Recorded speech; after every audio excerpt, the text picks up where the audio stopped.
বিশ্ব সুন্দরী হযরতে সারা আলাইহিস সালাম এত সুন্দরী আল্লাহ থেকে বানিয়েছিলেন, কিন্তু বেহায়া ছিলেন না,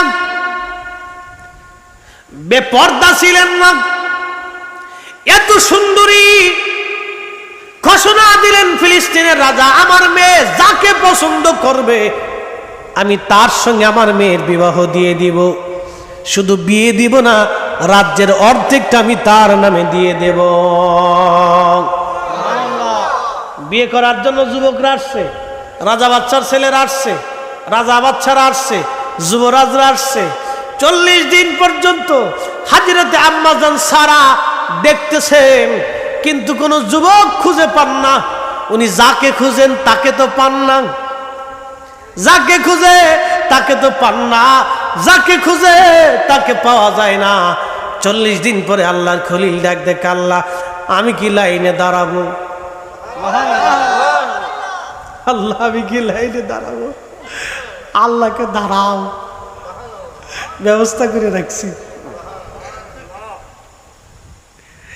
আল্লাহর খলিল পিছনে দাঁড়াইছে, জুব্বা সিরা, জুব্বা কি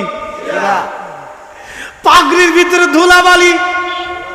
ইরাকের বাগদাদ থেকে ফিলিস্তিনে হেঁটে হেঁটে গেছে, মরুর রাস্তাগুলি অতিক্রম করেছে, ধুলাবালি। আল্লাহর খলিলের শরীর মুবারকে ধুলাবালি, পিছনের লাইনে মাথা নিচু করে দাঁড়ানো।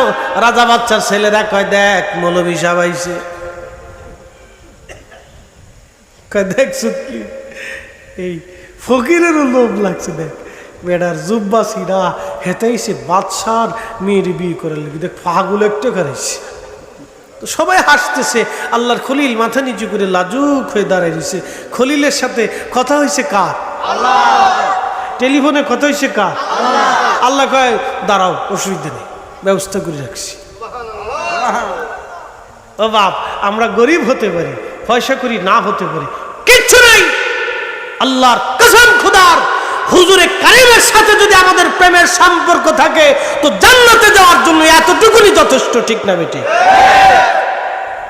আমাদের কোন আমল আছে?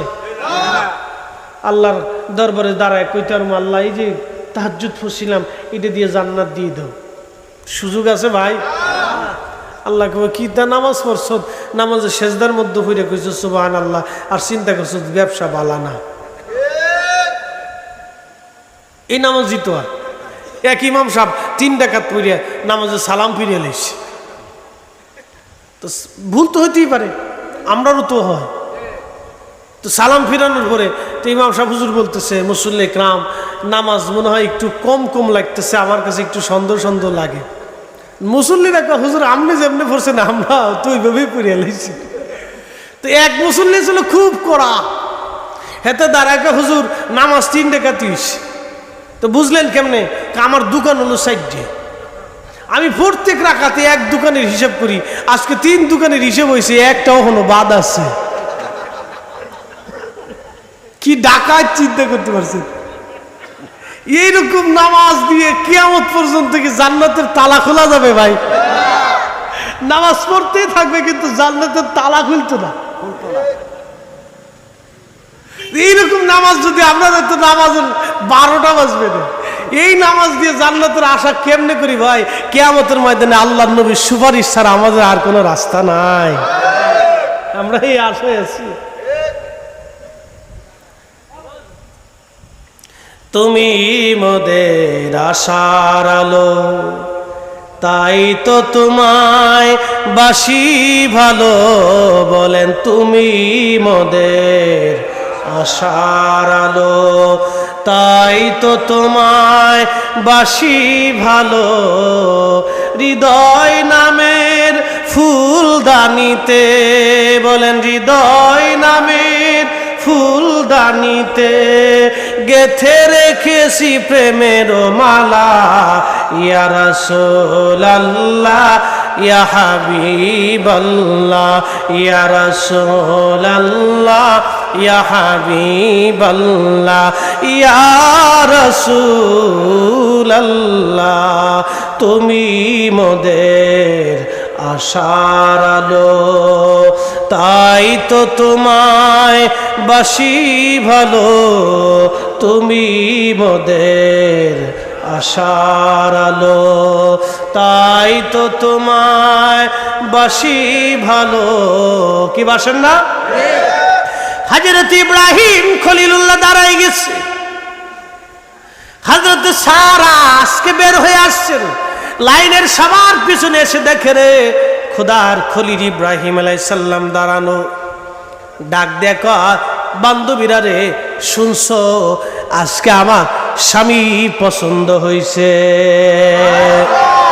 সারা রাজ দরবারে আনন্দ পড়ে গেল। সারা শাহজাদি আজকে স্বামী পছন্দ করেছে। বান্ধবীরা কয় কে ভাগ্যবান পুরুষ, কে রে ভাগ্যবান পুরুষ? আচ্ছা, সারা ভাগ্যবান না ইব্রাহিম ভাগ্যবান? না, দুঃখে সারা ভাগ্যবান। হযরত সারা ভাগ্যবান না হযরত ইব্রাহিম ভাগ্যবান? হযরত সারা ভাগ্যবান। হযরত সারার বান্ধবীরা বলে কে রে ভাগ্যবান এই যুবক?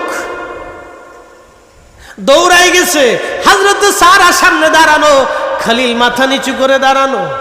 বান্ধবীরা ডাক দেখে কে, দেখো আমার সামনে দাঁড়াই রয়েছে। বান্ধবীরা কয় সারা রে, 40 দিন যুবক দেখে দেখে তোর কি মাথা নষ্ট? শেষ পর্যন্ত এত সুন্দর যুবক বাদ দিয়া এক ফকিরকে তুই পছন্দ করলি, এটা কেমন হয়?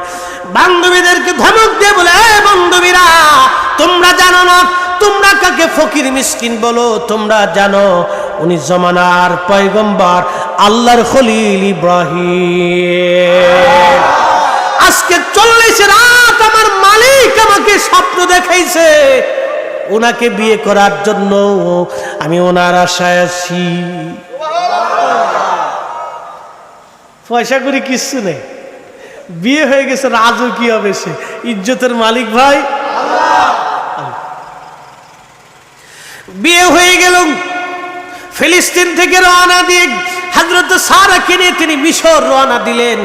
মিশর যখন রওনা দিলেন, মিশরের ফেরাউন ছিল লুচ্চে। আগের যুগের রাজা বাচ্চারা, অধিকাংশ রাজা বাচ্চারা লুচ্চে ছিল।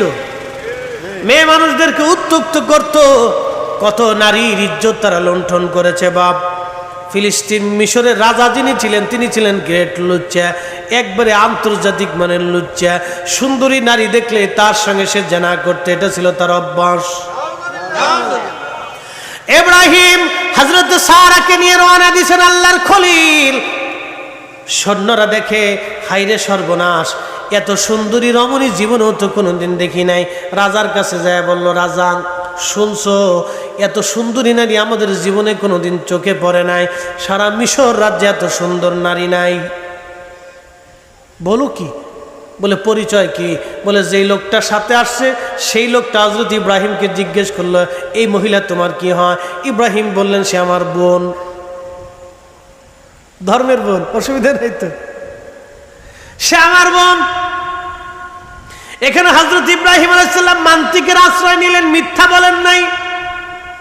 মান্তিক, এটা হলো মান্তিক, সালাকি। কিন্তু সুন্দরীর কারণে ফেরাউন বলল, না এত সুন্দর, জামানা তাই হোক, মেয়েটাকে ধরে নিয়ে আসো। হযরত ইব্রাহিম আলাইহিস সালাম প্রাসাদের বাহিরে আর আম্মাজান সারাকে প্রাসাদের অন্দরমহলে নিয়ে যাওয়া হলো। ফেরাউন আম্মাজানকে দেখে এতটাই আকৃষ্ট হয়ে গেল, হযরতে আম্মাজানের শরীরের দিকে ফেরাউন হাত বাড়ানোর সঙ্গে সঙ্গে আমার আল্লাহ রাব্বুল আলামিন ফেরাউনের হাত পাকে অবশ করে দিলে।